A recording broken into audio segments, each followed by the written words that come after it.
Report आपने मुलाहिजा की। Ambassador Jameel Khan साहब, आपको मैं शामिल करूंगा। सर फरमाइएगा, गार्डियन की रिपोर्ट ने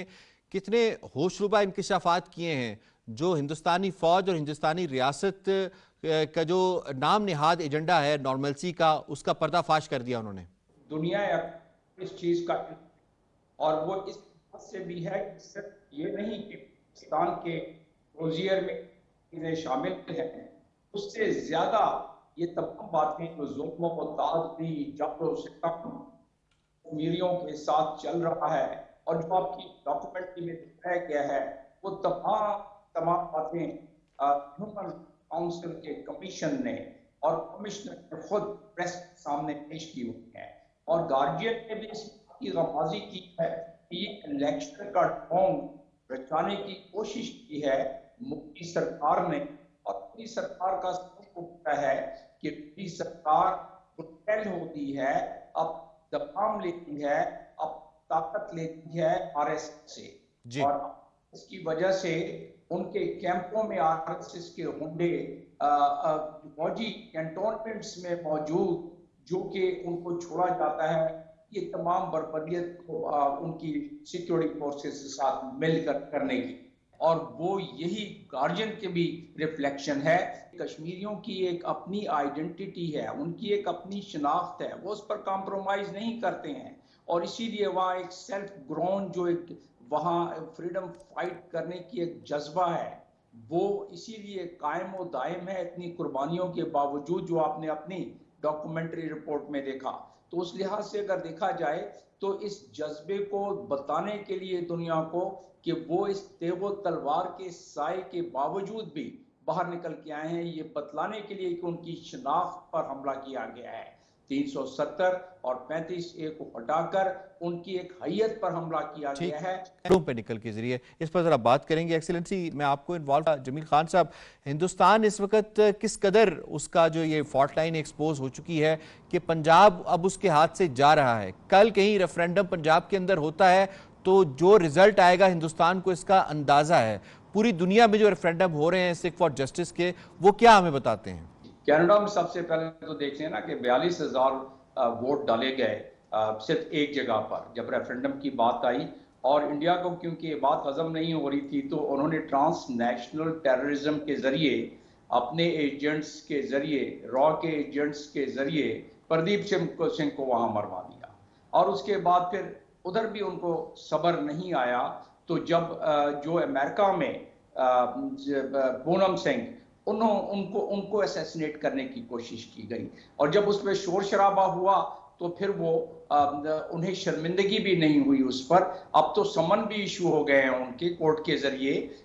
इस बारे में कि वो किस तरह दबाना चाहते हैं रेफरेंडम को। वो उनका एक हक है, उनका जमहूरी हक है, वो रेफरेंडम वो कर रहे हैं इन एग्जाइल सारे सिख, और जब अपने मुल्क में रेफरेंडम वो करेंगे और जब कर रहे हैं तो फिर वो बता देंगे कि कितना ज्यादा उनका इस मामले में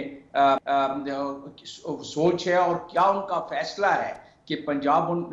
नहीं रहना चाहता इंडिया के साथ। और क्योंकि वो नहीं रहना चाहता, लिहाजा अक़वाम मुत्तहिदा के जनरल असेंबली के रेजोल्यूशन 2649 के तहत ये उनका हक बनता है कि वो अपनी जिद्दोजहद जारी रखें इस मामले में। तो वो उन्होंने जिद्दोजहद वो जारी, उससे देखें कि कितनी ज्यादा सरसमी फैल गई है बीजेपी सरकार में कि वो फार्मर्स के लिए चारों तरफ से सील करके रखा हुआ है। वो कहते हैं कि जी हम अपनी पंचायत करना चाह रहे हैं, महापंचायत करना चाह रहे हैं, हमें आप छोड़ें उसको, कम से कम हमारे पास हर जगह से सिखा रही हैं उस पंचायत को, उस जरिए को अटेंड करने के लिए। लेकिन नहीं, इतने ज्यादा खौफजदा हैं कि सिख अपनी आवाज भी बता सकेंगे और अपनी ताकत का मुजाहरा इस फार्मर्स प्लेटफॉर्म से भी कर सकेंगे, जबकि इंडिया को पहले ही इल्म हो गया है कि जो सिक्स मूवमेंट है पूरी दुनिया में, वो किस किस तरह और कहां कहां चल रही है, और उसकी आप देखें कि आवाज कहां कहां से उठी है। कभी ऐसा हुआ है कि नॉर्थ अमेरिकन एक बहुत अहम कंट्री कनाडा, जिसका कि prime minister floor out the house पर खड़े होके वो क्या बताता है इंडिया के बारे में कि वो किस तरह सिख मूवमेंट को दबा रहे हैं, तो जाहिर है वो जब बाहर के मुल्क में जाके ये हरकत कर सकते हैं और ये हरकत कर सकते हैं कि लोगों को मरवाने से ट्रांसनेशनल टेररिज्म के जरिए बाज ना आए, तो अपने मुल्क में तो अपना मुल्क है, वहां तो वो इससे ज्यादा एट्रॉसिटीज करेंगे। अभी तो बॉर्डर सील किए हैं, अभी तो घरों से उठाए जा रहे हैं सिक्स, आगे जाके और अभी शुरू भी है ये कि जो एक्स्ट्रा जुडिशियल किलिंग जिस तरह कश्मीर में कर रहे हैं, उसका एक आपको अक्स पंजाब में मिलता है, भारतीय पंजाब में। और पंजाब ने वो माजी में देखा है 1984 में जब गोल्डन टेम्पल को गिराया गया, उसको मुनहदिम किया गया, उस पर हमला किया गया और अगेन इनकी फौज ने किया, तो वो भी हमने देखा। जी हाँ, तो ये मिसालें हमारे सामने हैं और वो दाग जो लगे हुए हैं दिल पर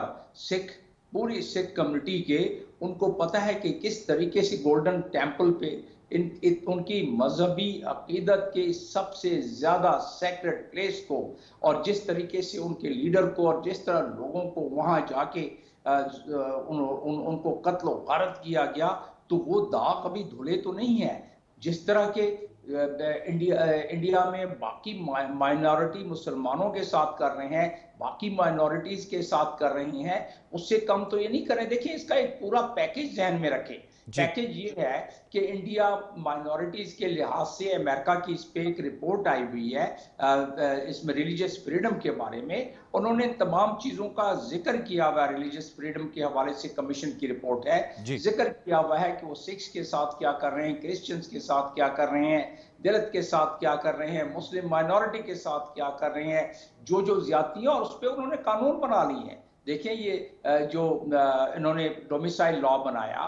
या नेशनल रजिस्टर उन्होंने बनाया, जिसको बाय द वे कश्मीर में भी उन्होंने अप्लाई किया, जिसकी वजह से डेमोग्राफी चेंज करने की कोशिश की जा रही है, बल्कि काफी हद तक कर दी है। तो वो वही लॉज अपने मेनलैंड में भी वो अप्लाई कर रहे हैं, और उस लॉज के तहत ये न सिर्फ अपनी सिक्योरिटी फोर्सेस के जरिए जुल्मों ताद्दीक का बाजार गर्म किया हुआ है, उससे हटकर वो अपने कानूनी चीजों में भी, शिकों में ऐसी तब्दीलियां ला रही हैं कि जिसके तहत उनको आसानी हो उनके लॉ इन्फोर्सिंग एजेंसीज को, और वो अपनी बर्बरियत को जारी रख सकें, सिख पर भी, सिख कम्युनिटी पर भी और बाकी पर, बाकी माइनॉरिटीज पे भी। ठीक, आपका पॉइंट आ गया।